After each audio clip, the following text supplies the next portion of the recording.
Estamos ahora con Armando Millán. Armando Millán es antropólogo, profesor universitario, uno de los organizadores del ciclo de conversatorios que se están realizando en Tierra Baldía, recordando a Fernando Fuenzalida. Eh, Además, tengo que decir que este ciclo estos conversatorios están organizados en el marco del 10º aniversario del fallecimiento, y parece mentira que el tiempo haya pasado tan rápido, especialmente tratándose de una persona que ha sido tan vital como Fernando y que ha tenido tantísima actividad. Entiendo que sean varias fechas las del conversatorio, porque Fernando Fuenzalida ha sido un hombre de múltiples facetas y ha hecho tanto en el campo de la docencia, en el campo de la asesoría política, el mismo en el campo de la política, en el CAEN, etcétera. Entonces, ha hecho muchísimas cosas en muy diversos campos, y por eso es que es un personaje multidimensional, vamos a decir. Buenas tardes, gracias por aceptar la entrevista. ¿Cómo estás, Armando? Muy bien, Carlos. Más bien gracias a ustedes por darnos este espacio de promocionar, ¿no? Esta actividad que es tan importante, en verdad, porque como tú bien dices, Fernando Fuenzalida era un personaje, digamos, polifacético, encantador además, ¿no? Cuando conversaba, discutía, reflexionaba, eh, además muy riguroso, digamos, en su pensamiento, y por eso es que lo que estamos haciendo es dedicarle 7 fechas para conversar sobre los 7 capítulos de uno de sus libros que yo diría que es uno de los más importantes de su obra, que es Tierra Baldía, que se llama su libro, y su, digamos, el complemento del título es la crisis del consenso secular y la sociedad y el milenarismo en la sociedad postmoderna. Entonces, los 7 capítulos los estamos discutiendo cada semana, los miércoles en la noche, a las 8 de la noche, con 7 personas diferentes, ¿no? Que ya sea que son antropólogos o han sido o fueron amigos de Fernando o que simplemente tienen algunas cosas que decir para poder reflexionar el mundo de hoy, siglo XXI, a partir de las ideas de Fernando que las desarrolló a fines del siglo XX, ¿no? O sea, el libro se publicó en el año 95 y lo curioso es que resulta muy vigente para los tiempos de ahora, ¿no? Han pasado más de 25 años y sorprendentemente yo creo que es muy vigente, ¿no? Bueno, Tierra Baldía lleva el mismo título del famoso libro también de T.S. Eliot, es este poemario inmenso, ¿no es cierto? Exacto. ¿De qué trata concretamente ya la obra esta obra de Fernando Fuenzalida? Diría que para resumirlo, como tú bien dices, o sea, es muy compleja la obra de Fernando, pero para resumirlo es que a fines del siglo XX daba la impresión, podría darnos la impresión, de que el mundo, y el mundo occidental especialmente, ¿no? Había llegado ya a una especie de tope. Es decir, o sea, como que ya habíamos encontrado, ¿no? Con la caída del muro de Berlín, con la caída de la cortina de hierro, el desplome, digamos, de la Unión Soviética, parecía que ya se había encontrado cuál era el orden natural, digamos, que había que vivir. Y lo que hace Fernando es cuestionar si este momento histórico del siglo XX, de fin del siglo XX, realmente era, entre comillas, una victoria. En ese sentido, era el fin de los tiempos. Y el evento que estamos haciendo se llama La otra cara del fin de los tiempos en el siglo XXI, ¿no? Si era realmente el fin del tiempo, porque ya digamos, habíamos alcanzado lo que teníamos que alcanzar, o si es que más bien el gran conjunto de movimientos religiosos, sociales, políticos, ultranacionalistas, tradicionales, reaccionarios, de grupos de pentecostales, de grupos que digamos, esperan a los extraterrestres, y toda esa maraña de organizaciones que en el mundo emergen, más bien lo que reflejaban era una crisis de lo que nosotros suponíamos algo seguro, ¿no? Y yo creo que, por eso te decía, ¿no? 25 años después de esa reflexión, creo que se comienza a ver que tiene sentido pensar que en verdad todavía estamos en medio de una especie de búsqueda incesante, a veces caótica, que nos lleva de pronto a ciertos regresionismos históricos. Pienso, por ejemplo, en el Estado Islámico, ¿no? En el cual lo que se busca en el Estado Islámico es restaurar el califato, ¿no? que es en realidad un imperio que existía en la Edad Media. Entonces, vivimos unos tiempos muy peculiares porque estamos buscando y tratando de encontrar una especie de nuevo consenso en la sociedad que nos pueda de alguna forma ayudar a vivir mejor. Creo que los seres humanos actualmente nos damos cuenta que no lo estamos haciendo, ¿no? Bueno, es un tema muy interesante y efectivamente, digamos, hay cosas que además, como tú dices, parecen confirmar las teorías de Fernando Fuenzalida a propósito de todo esto que estás comentando, que no tiene que ver solamente con el ámbito local, sino más bien con el ámbito universal, ¿no es cierto? Y el surgimiento de pensamientos como los terraplanistas, por ejemplo, que están apareciendo, y uno puede decir, pero ¿qué sentido tiene que existe eso ahora? Pero existe, ¿no? O estas otras ideas que ya han surgido en torno a la vacuna, la pandemia y todo esto, ¿no? Que son sí, efectivamente como un síntoma de algo, ¿no? Así es, una manifestación, como tú dices, ¿no? Es un síntoma o una manifestación de que se están como que debilitando tal vez cierta confianza que en la modernidad le pusimos a la ciencia, ¿no? Es decir, afirmar actualmente que la Tierra sea plana es una elección, es una cuestión de elección, en verdad es como descreer del método científico, ¿no? O sea, no solamente es que hemos demostrado que la Tierra es redonda en los últimos 200 años o 300 años, sino que ya desde la época de los antiguos griegos, si mal no recuerdo era Eratóstenes el que ya había hecho un cálculo de la superficie de la Tierra.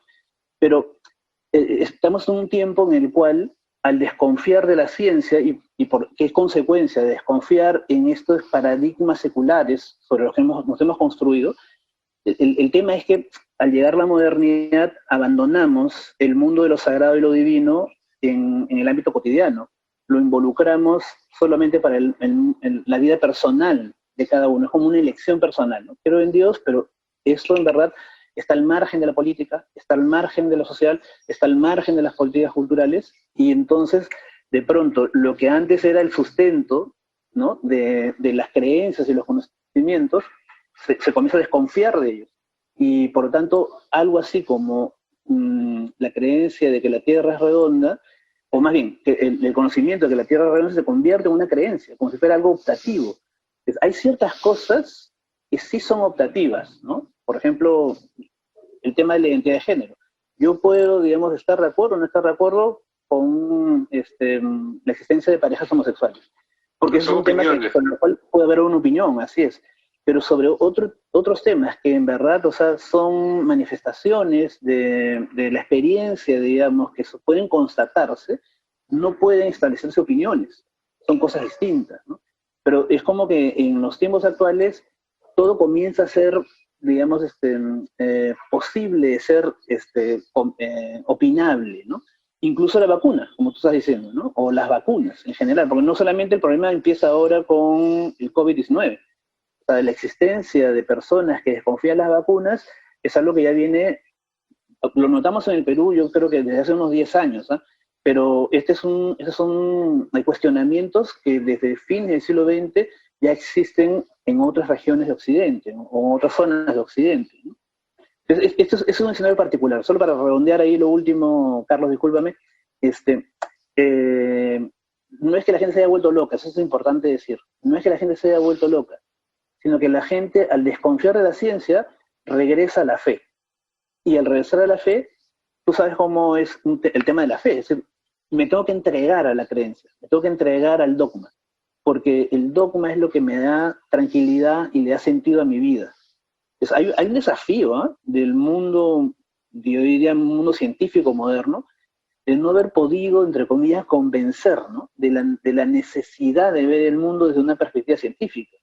Y por lo tanto hay mucha gente que ya trata más bien de regresar o al líder carismático que te dice lo que tú tienes que hacer, y por lo tanto simplemente me quedo tranquilo porque ya no tengo que decidir nada, y renuncias a tu capacidad de decisión. Esa es la esencia de la modernidad, que cada uno de nosotros pueda elegir libremente lo que es lo mejor para uno, pero a partir de una reflexión racional, no a partir de simplemente una creencia, digamos, irracional, dogmática, sin capacidad de ser cuestionada, ¿no?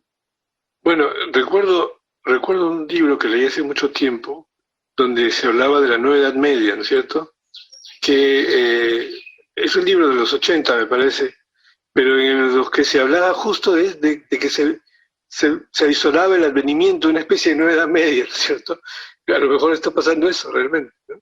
Bueno, te cuento pues que en la Asociación Cultural Tierra Baldía vamos a volver a publicar el libro de Fernando, el mismo, que tiene el mismo título, y para ello, muy pronto, y para ello he revisado 2 veces el texto completo para poder, digamos, ver que no hayan fallas con respecto a la edición original.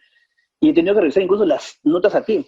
Y lo que más me ha sorprendido, porque la primera vez que lo leí yo no me fijaba mucho en las notas a pie, pero lo que más me ha sorprendido es la gran cantidad de bibliografías que Fernando utiliza para sustentar digamos, sus ideas. Y son libros no solamente de fines del siglo XX, o sea, 90s, 80s, sino son libros de los años 60. Y en algunos casos son reflexiones que hacen personas a comienzos del siglo XX. Entonces, esto no es, digamos, algo totalmente nuevo, ¿no? Solo que esas voces, como las que tú refieres, son más bien voces que no han sido escuchadas, porque tal vez eran marginales. Y eso es lo que pasa cuando como que un paradigma se establece y de pronto comienzan a surgir, digamos, pequeñas dudas se van acumulando hasta que de pronto es necesario transformar el paradigma, ¿no? Pero eso requiere, digamos, un tiempo, ¿no? Yo creo que ahora sí la acumulación de estas dudas, de estos cuestionamientos, es mucho mayor que hace 20 o 30 años. Muy bien, este ciclo de estos conversatorios van a ser virtuales, van a ser presencial, creo que todavía no se puede hacer nada presencial, ¿no? Sí. No, son virtuales, ¿no? Tampoco lo haríamos, aunque se pudiera, por precaución, pero son virtuales. La cita es todos los miércoles a las 8 de la noche.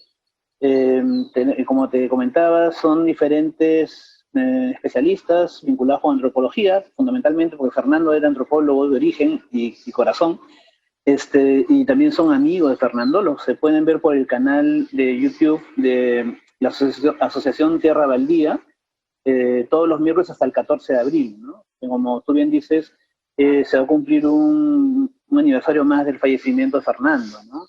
El objetivo de la asociación es justamente poder mantener vivo el legado de Fernando porque tenía muchas cosas que decir y en verdad, o sea, creo que no fue suficiente el tiempo que tuvo para poder, digamos, extender su manera de ver el mundo, ¿no? Bueno, y Tierra Baldía cumple además con esta diversidad de cosas que hacía Fernando, y es que por un lado es cafetería, por otro lado es restaurante, por otro lado es centro cultural, por otro lado hay un conjunto de actividades que realizan simultáneamente también, ¿no?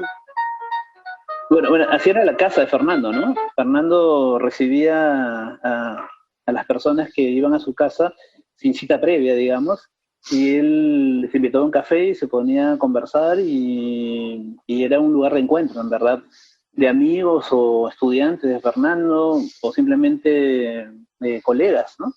Entonces, Tierra Valía creo que tiene también esa personalidad, ¿no? Solo para complementar un poco el nombre de Tierra Baldía, tú mencionaste el poema de T.S. Eliot. La Tierra Baldía hace referencia a un mundo en el que la vida ha desaparecido, ¿no? Porque en invierno la tierra muere, ¿no? Pero renace, ¿no? Y eso es un poco, yo creo que la metáfora grande de este título, no es propio de Fernando, ¿no? Él también lo ha recogido de la tradición celta, medieval, y también del poema de Eliot, pero se trata de eso, de la renovación, ¿no? De que los tiempos se transforman y que esta tierra baldía, si lo queremos ver desde el vaso medio lleno y no medio vacío, es el preludio de una transformación que está a cargo de nosotros, para los seres humanos, ¿no? Al menos así yo lo veo, ¿no? Muy bien. ¿Tiene título, tiene nombre el ciclo de los conversatorios? Sí, se llama La otra cara del fin de la historia en el siglo XXI, ¿no? Porque esa era un poco la reflexión que estaba haciendo Fernando en el libro a fines del siglo XX. Muy bien. Bueno, si es un evento que se desarrolla por YouTube, es de libre acceso, me imagino. Sí, por supuesto. En verdad, todas las redes sociales de Tierra Baldía tienen la publicidad y también la conexión. O sea, si quieren entrar por Instagram o si quieren entrar por Facebook, o directamente a las 8 de la noche se puede verlo directamente de YouTube, ¿no? Del canal de YouTube. Muy bien, es un ciclo de 7 conferencias, ya comenzó, pero ¿hasta cuándo va a ser todos los miércoles?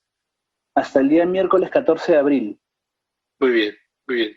Ese ¿Algo más día que falte va a haber ver? un Sí. evento especial porque también, no, justo comentar que el día 14 de abril va a ser un día especial porque como es la conmemoración del fallecimiento de Fernando, hemos invitado también a un arqueólogo italiano que hizo mucho trabajo importante en el Perú, fue profesor también invitado de la Universidad Católica, que se llama Mario Poglia, ¿no? Y él ha prometido estar el día 14 para poder comentar su experiencia, su reflexión sobre la obra de Fernando, ¿no?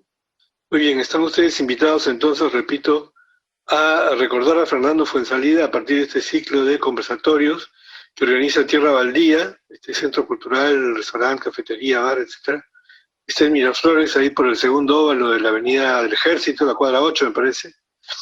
Exacto, sí. Pero el evento es vía streaming, o sea, lo pueden ver desde la página del canal YouTube de Tierra Baldía, es los días miércoles a las 8 de la noche, hasta el 14 de abril, de acceso libre, por supuesto. Muchas gracias, Exacto. Armando, por tu tiempo. Más bien, muchas gracias a ustedes y encantado de poder, digamos, colaborar, ¿no? En un espacio de reflexión cultural para el Perú. Muy bien, muchas gracias.